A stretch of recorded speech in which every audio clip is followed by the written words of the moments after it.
Bismillahirrahmanirrahim. Alhamdulillahi rabbil alamin. Wa bihi nasta'in ala umurid dunya waddin. Wassalatu wassalamu ala asyrafil anbiya wal mursalin sayyidina wa habibina Muhammadin wa ala alihi wa sahbihi ajma'in. Qala al-musannif al-imam al-habib Abdullah bin Alawi al-Haddad rahimahullah, nafa'ana bi'ulumih fid daraini amin. Idza amilta ta'ah fanzur in syi'ta fi bidayatiha allati kanat bihaulillah wa quwwatihi wa husni taufiqih wa bidzalik yantafil i'jab wa yabqa syuhudul minnah lillahi ta'ala. Wa in syi'ta nazarta fi nihayatiha allati hiya jazilus sawab wa husnul ma'ab wa indahu ta'zumur ragbah wa takhibbul mudawamah wal awwalu atammu. Idza amilta ta'ah, bila engkau berbuat satu ketaatan, maka tengoklah jika engkau mau pada permulaannya taat itu, yang mana permulaannya itu dengan daya dan kekuatan Allah dan baiknya taufik dari Allah Subhanahu wa ta'ala. Dan dengan demikian tertolaklah perasaan ujub dan tinggallah menyaksikan anugerah bagi Allah Subhanahu wa ta'ala. Artinya, apabila kita melakukan satu ketaatan, baik ketaatan itu yang sifatnya hablun minallah seperti baca Quran, sembahyang, atau hablun minan nas seperti sedekah dan sebagainya. Nah, bila kita melakukan satu taat kepada Allah itu, maka boleh kita memandang permulaannya. Permulaan taat itu adalah taufik Allah. Kita bisa berbuat taat ini, bisa sembahyang, bisa menuntut ilmu, bisa bersedekah, itu taufik dari Allah. Itu merupakan daya dan upaya Allah, bukan upaya kita.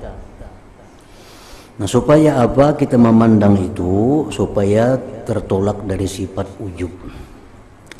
Ujub itu artinya adalah mengakui kebaikan itu datangnya dari diri sendiri. Orang yang merasa dia berbuat taat, orang yang merasa dia bisa bersedekah, orang yang merasakan bahwa dirinya sanggup membaca Al-Quran, nah itu ujub. Kadang memandang itu anugerah Allah, kadang memandang itu daya upaya Allah. Nah, jadi kita disuruh memilih satu pilihan kita, memandang awalnya ibadah itu daya upaya Allah, taufik dari Allah, sehingga kita bisa sembahyang ini. Nah, dengan sebab itu kita memandang ibadah itu taufik Allah, daya upayanya Allah, maka tinggallah lagi kita menyaksikan anugerah itu dari Allah Subhanahu wa ta'ala. Jadi kita ini artinya kada apa-apanya. Kita bisa taat, itu daya upaya Allah, taufik Allah. Jadi yang dipuji itu sebenarnya adalah Allah. Nah, yang disanjung itu adalah Allah. Yang dikagumi itu sebenarnya adalah Allah. Karena daya upayanya dari Allah, taufiknya dari Allah. Dan boleh engkau memandang pada permulaan, pada akhirnya ibadah, akhirnya taat. Yang mana akhirnya taat itu adalah besarnya pahala dan baiknya tempat kembali, yaitu surga. Dan di sisi itu, di sisi itu pahala yang besar, maka besarlah kegemaran untuk beribadah dan ringanlah mengakali ibadah, mudahlah meneruskan ibadah. Kalau kita beribadah artinya yang kita pandang itu gananya pahala, besarnya pahala yang disediakan Allah. Kita baca Quran itu yang kita pandang adalah besarnya pembalasan Allah. Dengan satu huruf kita baca 10 kebaikan. Kita baca alif lam mim dapat 30 kebaikan. Nah, kita pandang akhirnya ibadah. Akhirnya ibadah apa? Balasan yang besar. Nah, dengan memandang itu sehingga jadi besar kegemaran kita dengan ibadah.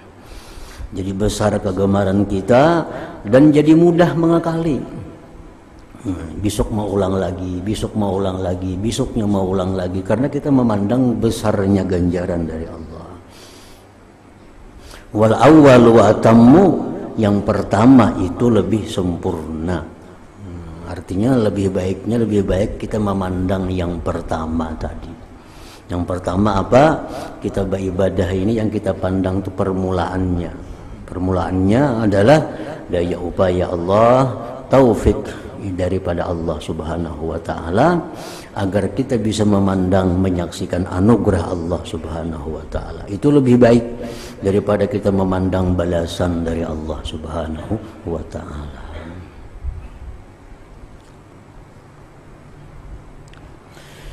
Wa idza waqa'at minka ma'siyatun fa iyyaka an tanzura ila bidayatiha allati hiya at-taqdir.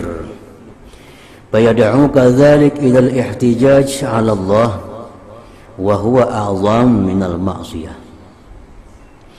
Dan apabila jatuh dari diri engkau perbuatan maksiat, terjadi pada diri kita ini maksiat, maka janganlah engkau memandang kepada permulaannya maksiat. Permulaannya maksiat itu adalah takdir Allah.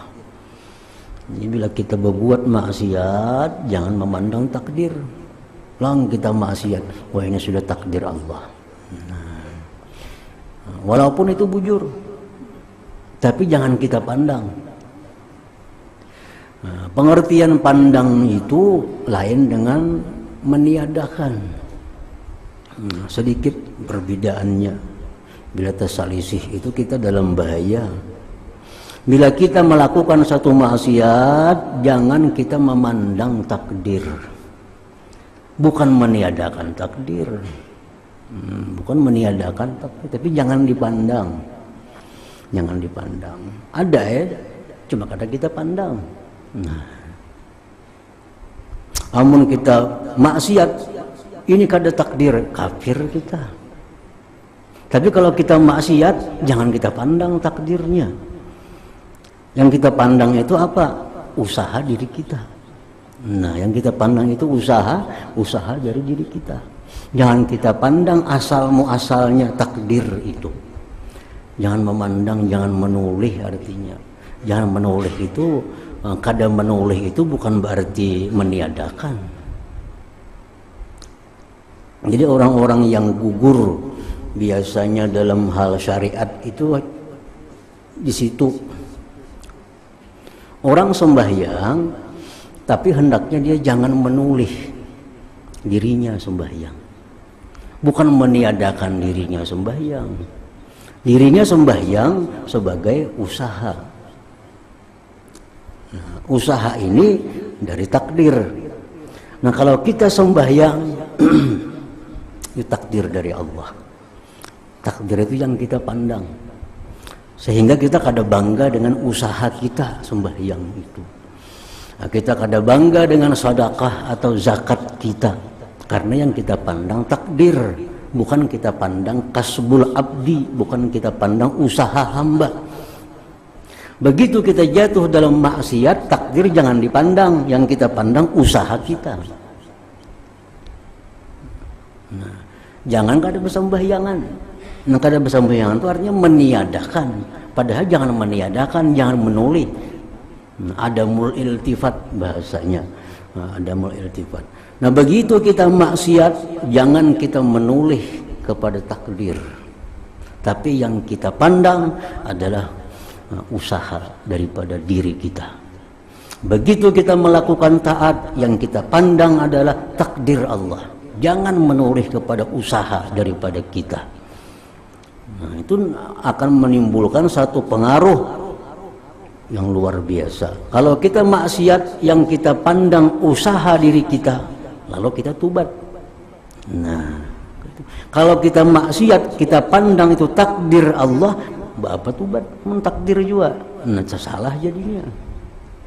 Nah, kalau kita melakukan taat, yang kita pandang takdir, lalu kita syukur. Syukur jadinya. Kalau kita taat, kita pandang usaha kita, jadi ujub. Kita salah pandang benar aja. Jadi artinya perkara pandang memandang ini dalam hal takdir dan usaha itu ada tempatnya masing-masing. Di Quran pun dijelaskan, qul kullun min indillah. Katakan seluruhnya itu dari Allah. Nah, apabila kita pakai ini ayat di waktu kita melakukan taat kepada Allah. Di waktu kita melakukan taat kepada Allah, yang kita pandang, katakan seluruhnya dari Allah. Ada lagi ayat Quran juga, pamin nafsik, dari diri engkau. Nah, kapan kita pakai yang dari diri engkau itu? Di waktu kita melakukan maksiat. Di waktu kita melakukan maksiat, ayat yang kita pandang diri engkau. Jadi kedua-duanya karena, nah kedua-duanya jujur. Nah, jadi jangan sekali-kali, Pak, iyaka, jangan sekali-kali engkau memandang kepada permulaannya itu maksiat, yang mana itu adalah takdir.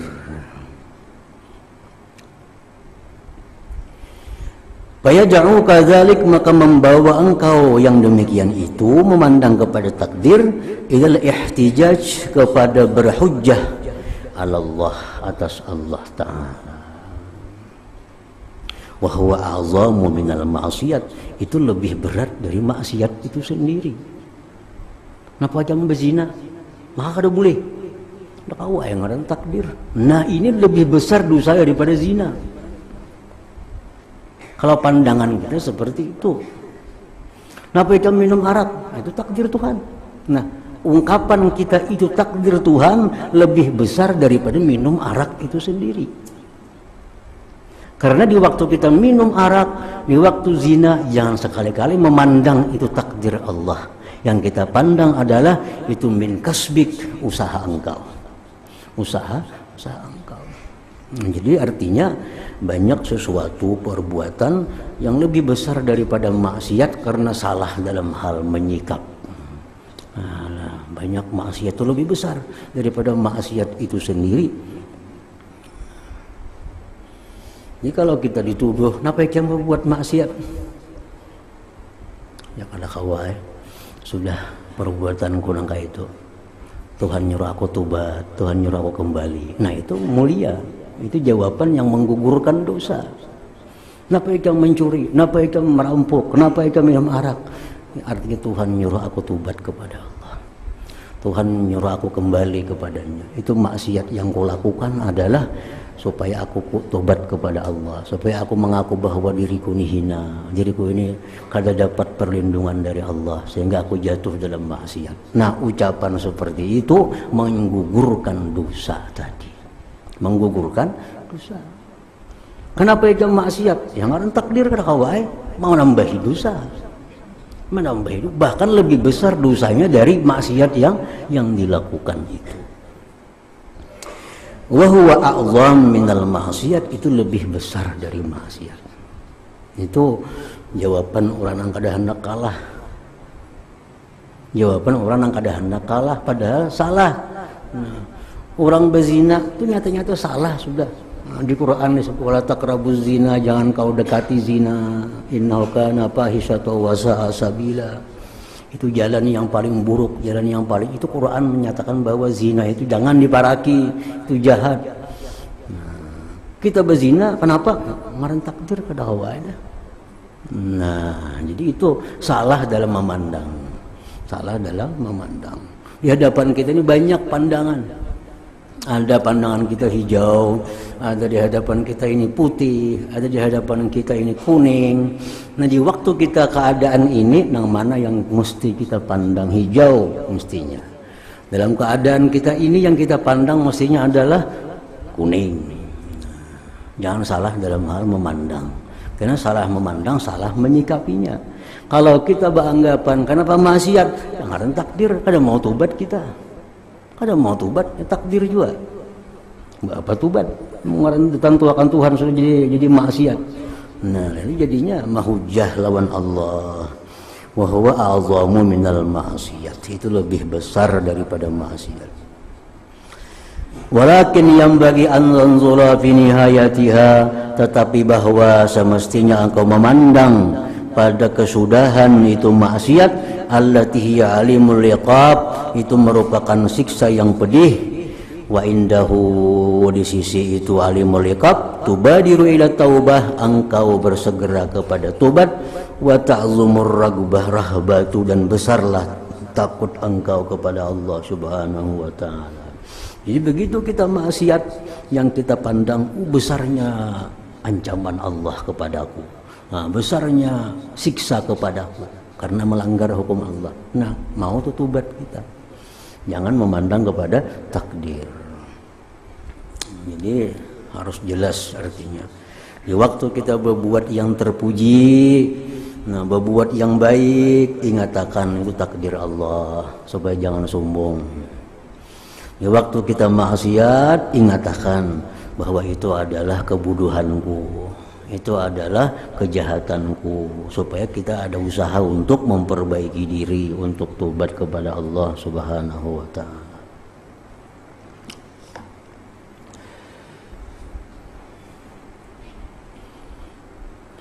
Min makarimil akhlaq at-tawadu'u bir-rif'ah wat-tajammulu fil qillah wal iktisadu bis sarwah.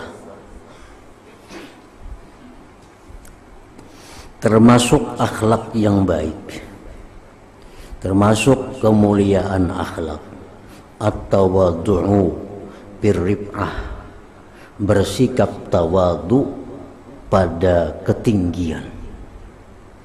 Nah, ketinggian. Tawadu itu satu sifat yang disuruh Allah, satu sifat yang disukai oleh Allah. Tetapi Allah tuh lebih suka kalau tawadu itu datangnya dari orang kaya, lebih suka lagi. Tawadu itu sifat yang disukai Allah. Allah lebih suka kalau tawadu itu datangnya dari orang yang punya kedudukan tinggi atau pejabat tinggi, lebih suka lagi. Itu ngarannya at-tawadu bir-rif'ah. Allah benci akan sombong, karena sombong itu sifat Allah. Sombong sifat Allah. Kalau ada hambanya yang sombong, Allah benci. Allah sangat benci lagi kalau yang sombong itu orang yang fakir. Kalau orang fakir itu sombong, Allah sangat kada katuju. Nah, pada sombong akan mana sudah kada berduit, sombong lagi. Kalau orang kaya sombong, Allah benci.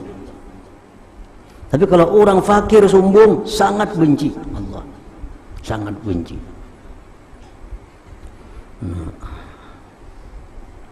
Allah itu menyukai taat, menyukai taat.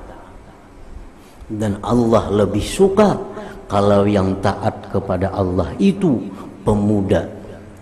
Pemuda. Artinya orang yang taat itu orang yang dicintai Allah.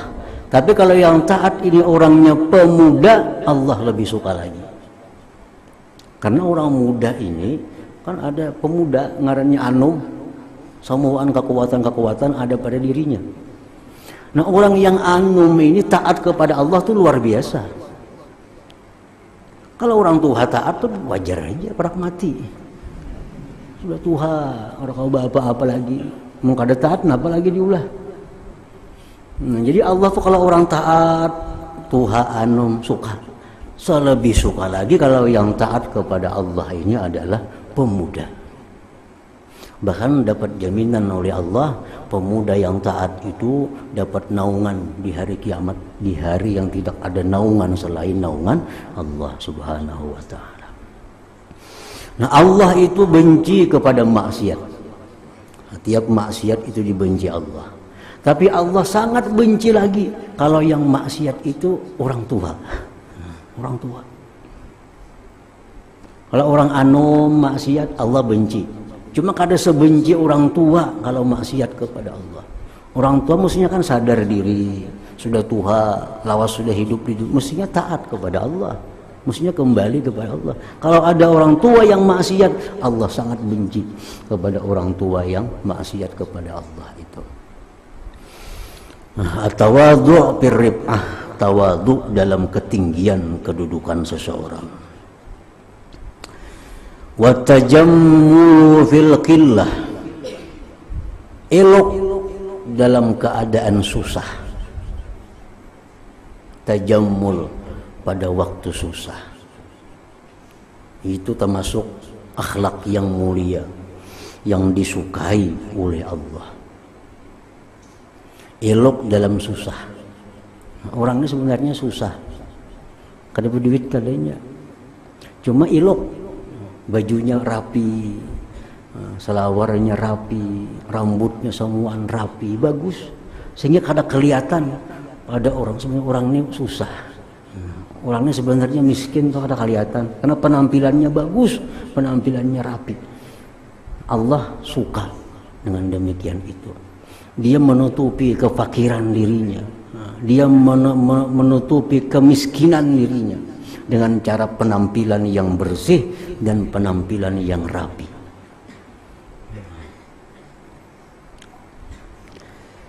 Yang ketiga, wal iktisadu bis sarwah. Allah menyukai juga mengambil sikap sedang dalam kekayaan. Ini kaya. Sebenarnya nukar pakaian yang 5 juta kawa, kada kekurangan duit, nukar pakaian yang paling baik, ini kawa aja, tapi nya kada mau. Iktisad, ambil tengah. Orangnya padahal kaya, pakaiannya pakaian yang sedang, pakaiannya kada di bawah, kada yang paling atas, padahal orangnya kaya. Nah, itu disukai juga oleh Allah Subhanahu wa ta'ala. Apapun yang berhubungan dirinya, baik kendaraan, baik pakaian, perhiasan, padahal dia mampu, ibarat nukar nang paling larang apa? Kata bakal berhutang, bakal ridit, duitnya banyak. Tapi nya kada mau. Nya ambil nang tengah. Ambil nang tengah. Al-iktisad bis sarwah. Nah, itu disukai juga oleh Allah Subhanahu wa ta'ala. Nah, jadi bagian daripada akhlak yang mulia, tawadhu fil rif'ah wa tajammul fil qillah wal iktisadu bis sarwah. Al-aqilul ladzi la ilma lahu karrasyid alladzi la mala lahu wal alimul ladzi la aqla lahu kasahibil mal alladzi la rusyda lahu. Orang yang berakal tapi tidak punya ilmu.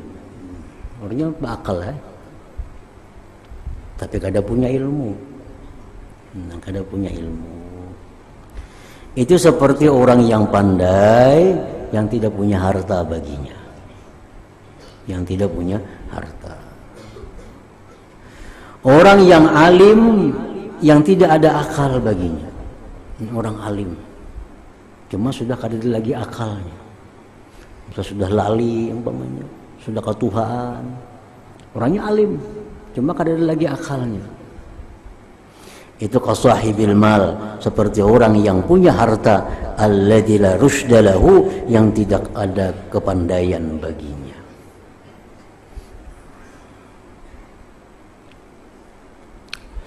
Jadi rasyid dalam bahasa ilmu fikih, ini orang ini punya harta, tapi orang ini la rusda, lahu, tidak ada kepandaian. Hartanya banyak, cuma kada ada kepandaian. Nah, kepandaian di sini maksudnya satu, orangnya balik. Nah, balik. Kalau itu kanak-kanak punya warisan miliaran, ini kanak-kanak kada rasid,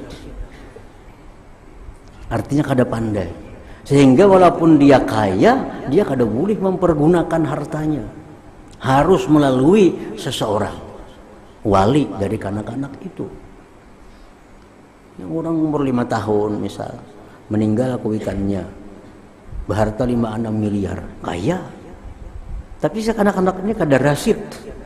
Kenapa? Karena kada kau mempergunakan hartanya, nyoba jual kadesah, menukar kadesah. Nah, ini bujung sugih cuma kada kawan apa-apa. Nah, yang kedua, orang yang kurang akal.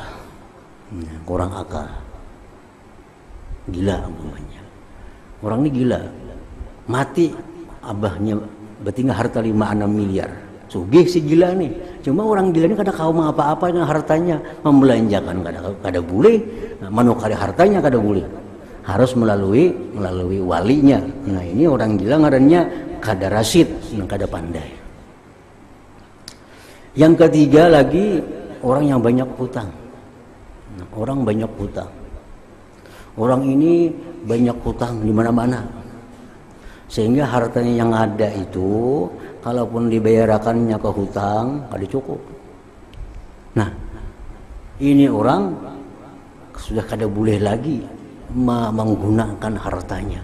Ini mesti diambil alih oleh kadi di negeri itu yang mengatur hartanya ini. Walaupun dia kaya, banyak hutang, sehingga dia kada leluasa menggunakan hartanya. Ini penguasaan harta diambil alih oleh kadi di negeri itu. Nah, kadi ini yang mengelola hartanya itu, karena kebanyakan bisi hutang di mana-mana. Nah, itu pun kada disebut juga sebagai rasid. Nah, orang yang alim tapi sudah kada punya akal lagi. Nah, kada punya akal lagi. Ya, ilmunya kada kau lagi dipakai. Kada kau lagi. Orang yang berakal tapi kada punya ilmu, seperti orang yang rasid. Rasid ini orang yang balik, berakal, cerdik, pandai, tapi kada punya harta. Nah, orang alim yang tidak punya akal seperti orang yang punya harta namun tidak ada kepandaian baginya. Sakhir aqlaka li'ilmik wa sakhir nafsaka li'aqlik. Tundukkan akal engkau bagi ilmu engkau, dan tundukkan nafsu engkau bagi akal engkau. Sakhir aqlaka li'ilmik, tundukkan akal bagi ilmu. Jadi si akal ini mesti di bawah ilmu kedudukannya. Jangan akal ini melebihi ilmu. Nah, sehingga setiap ilmu yang turun dari Allah itu jangan menunggu akal. Masuk ada di akal, jangan. Akal harus bisa menyesuaikan diri dengan ilmu. Jangan ilmu yang dimasukkan ke akal, karena akal kada mampu. Akal ini sesuatu yang baru, ilmu itu sesuatu yang kadim. Ilmu sesuatu yang kadim, akal ini baru. Kenapa hukumnya ini haram? Kada masuk akal. Nah, jangan masuk akal, kada masuk akal. Ini urusan hukum di luar akal. Nah, jadi jangan sekali-kali kita berpedoman tentang ilmu Allah itu menunggu akal. Karena banyak hukum-hukum Allah itu yang di luar akal. Di luar akal. Tapi karena ini ilmu Allah, akal wajib tunduk. Akal wajib mengakui ketidakmampuannya. Nah, jadi tundukkan akal bagi ilmu. Jangan sekali-kali menunjukkan akal dalam memaham ilmu. Jangan sekali-kali menerima ilmu itu harus masuk akal. Nah itu salah jadinya. Jangan jadi manusia yang kada bagus kita mengingkari Allah jadinya. Karena banyak hukum-hukum kita yang kada masuk akal. Banyak ilmu-ilmu yang kada masuk akal. Jadi akal ini mesti tunduk dengan ilmu.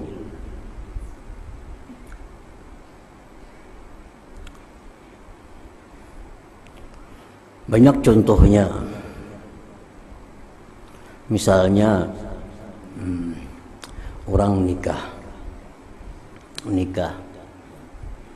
Nah, begitu orang ini nikah, berkumpul laki bini. Berkumpul laki bini. Nah, berkumpul laki bini. Habis berkumpul laki bini itu, nah laki ini madam ke Jawa misalnya. 1 tahun dah, kada ada kabar lagi nah laki ini. Kada berkumpul lagi. 2 tahun kada datang. 5 tahun kada datang lagi. Nang bini ini hendak kawin. Kalain. Kada boleh. Harus dicerai dulu oleh nang 5 tahun hilang tadi. Begitu yang 5 tahun hilang ini mencerai bininya, harus iddah 3 kali haid atau 3 kali suci, hanya boleh kawin ke lain. Kenapa 3 kali iddah?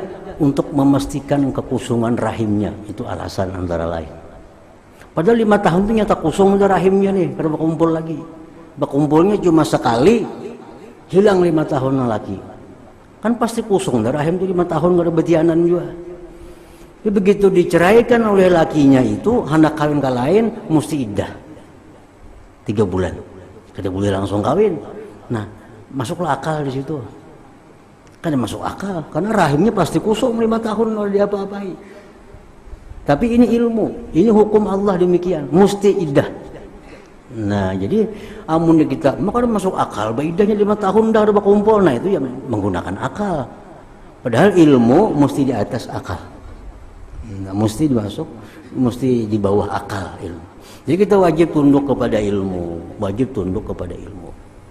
Cerai, kawan laki 5 tahun hilang tadi, iddah dulu. Karena pernah berkumpul 5 tahun telah lalu. Nah, iddah dulu. Habis iddah hanya boleh nikah ke orang lain. Nah, di sini akal tunduk kepada ilmu. Akal tunduk kepada ilmu. Itu contoh antara lain. Banyak hukum-hukum kita yang mana akal kita kadang-kadang mencerna. Apa contohnya lagi misalnya menyapu khuf. Nah, menyapu khuf. Orang Arab sana kalau musim dingin itunya memakai khuf batis nih. Kayak kaos kaki cuma karas kuat. Kalau dibawa berjalan ke sana kamari, kaos kita kan lemah tuh, kalau dibawa berjalan ke sana kamari hancur. Ada ini kada kaos kaki cuma kandal. Musim dingin. Nah, orang yang memakai khuf itu kada wajib membasuh batis. Karena ini berpasang khuf sudah. Jadi berwudu cukup muha, tangan, kepala, batis cukup disapu aja, khufnya jangan dicabut. Yang disapu di mana khufnya? Yang disapu di atas, bawah kada wajib. Padahal yang dijalankan tuh bawah, kan bawah dijalankan nih. Namun mesti terjajak kotoran, terjajak tanah kan bawahnya. Tapi agama menyuruh disapu di atas, bawah jangan disapu. Kan akal kada sesuai tuh. Kalau menurut akal mestinya bawah yang disapu karena ini menjejak macam-macam. Nah, tapi ilmu menunjukkan atas yang disapu, bawah kada wajib. Nah, di sini akal kita tunduk kepada ilmu lagi. Jadi jangan sekali-kali berprinsip dalam hidup, dalam menerima ada ilmu hukum masuk ke di akal. Makanya akal paharatnya itu kita. Akalnya manusia, ilmu dari Allah. Mana haratnya Allah lawan manusia ini. Nah, jadi bila sudah ilmu menetapkan iyaka ini, akal jangan diurusi lagi, menerima kadang-kadang terima ilmu itu. Nah, jangan sampai ilmu tunduk di bawah akal.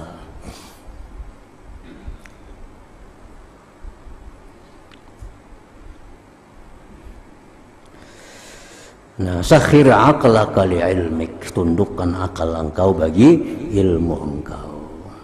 Lain dengan ada mazhab-mazhab yang keliru, ada mazhab-mazhab falsafah atau falasifah diulang. Itu mereka mengutamakan akal. Nah, akhirnya dianggap kelompok itu salah. Nya mesti biarnya kada ada hukum Tuhan itu kada masuk di akal. Nah, ini kelompok yang salah. Kalau kita ahlu sunnah kada demikian. Kita ilmu itu kedudukan di atas daripada akal manusia. Nah, wasakhir nafsaka li'aqlik, dan tundukkan nafsu engkau bagi akal engkau. Kalahkan nafsu engkau bagi akal engkau. Kenapa sebabnya? Karena nafsu itu yang dipandangnya adalah kenyamanan sesaat. Nah, kalau akal ini dia punya prinsip memandang akibat. Itu akal. Jadi nafsu memandang yang saat itu, urusan belakangan. Nah, itu nafsu. Yang penting nyaman. Karena kayak apa? Lain kali urusannya. Nah, itu nafsu. Kalau akal, akibatnya apa garang mun kita kayak itu. Nah, ini mun makan ini nih, nyaman aja nafsu, tapi akal mun kita makan itu akibatnya apa ini. Nah, jadi dalam hal itu kita menangkan akal, karena akal ini pandangannya pandangan akibat, sedangkan nafsu pandangannya pandangan sesaat. Nah, sakhir nafsaka li'aqlika, tundukkan nafsu engkau bagi akal engkau. Orang yang melakukan zina itu orang yang mengutamakan nafsu dari akal. Kalau memandang akal diutamakannya, kada akan terjadi zina. Kada akan terjadi zina. Kenapa ada zina? Karena ini memenangkan nafsu dari akal. Kenapa orang minum arak? Karena dia mengutamakan nafsu dari akal. Kenapa orang mau melakukan riba? Karena memenangkan nafsu. Jangan memenangkan akal, ada mungkin ada riba. Riba, wah ini dia nafsu dapat duit. Ujar akal, itu dapat duit. Cuma satu, ikan dilaknat Tuhan. Dua, ikan punya pasti bangkrut. Tiga, ikan punya di akhirat dapat siksa Allah. Nah, itu pandangan akal. Nah, kalau kita mengutamakan akal, kada akan masuk dalam riba ini. Asal akal yang kita menangkan. Jadi kenapa ada riba, kenapa ada zina, kenapa ada minum arak? Nah, itu umumnya karena mereka itu mengutamakan nafsu daripada akalnya. Tundukkan nafsu engkau bagi akal engkau. Nah, dari situ masya'anu bi syuhudi taksir, bitaksir. La hadratin Nabi sallallahu alaihi wasallam al-Fatihah.